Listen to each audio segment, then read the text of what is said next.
Hey guys, my name is Ben Blakely, and I'm a 2020 Ledford Scholar. For my research, I did a project in chemistry on, you may have guessed it, macaroni, and specifically some other types of food plastics as well, but this is just the most exciting one. So for my research, I studied this chemical, bis-2-ethylhexyl phthalate. It's also called DEHP for short because it's really hard to type that out all the time, and I've written out its structure here on the board. Now, when you microwave something like this macaroni container or put yogurt in the fridge, what's going to happen is you're going to see some of this leach out because it's not chemically bonded to the structure of the polymer plastic. So what I did for my research was I started looking into how things like this temperature gradient effect that happened as a result of the microwaving affected the concentration of this plasticizer. For the next section of our video, I'm going to be showing you some of the things I did in the lab this summer to get the results I did. Come with me. We're going to microwave this macaroni.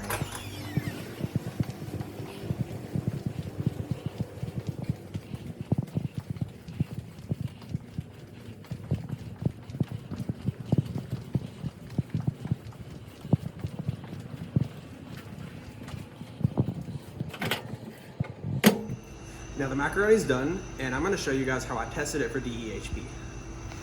So first, I use this pipette to fill up about 1 milliliter into this vial. So next up, I'm going to put a cap on this, and to get what I want out of it, I'm going to place this solid phase micro extraction fiber into the vial. It's a little tough to do. And I am going to put it in some heat in this apparatus that we've rigged up to basically just provide it with some temperature gradient so that the DEHP inside will bind easier to what's inside. So now we're going to wait about 20 minutes and come back.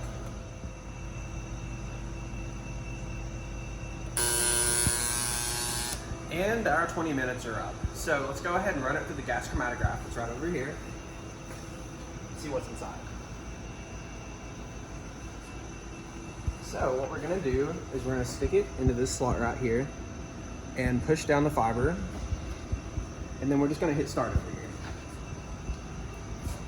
And now what you're going to see is that this integrator over here starts up. It's going to tell us our results.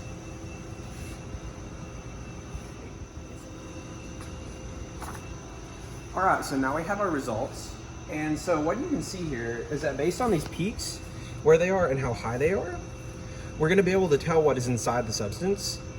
Now, what I did is, so earlier in the summer, I ran just the DEHP over here at multiple concentrations, so I would have an idea of what the peak area for this 9.800 right here comes out to be. So based on that, I can identify how much is in it. All right, so now it's the moment we've been waiting for. I know you have. It's the results. So this procedure I just told you about, I repeated it for macaroni bowls and yogurt cups and even frozen TV dinners. And I just repeated that procedure over and over and simulated as many possible situations as I could, such as leaving yogurt out and letting it heat up to room temperature and then cooling it back down, and leaving the macaroni out for a week, because I know you've done that before. But at the end of it, what I found was that there was only one actual situation where I saw any significant plasticizer leaching.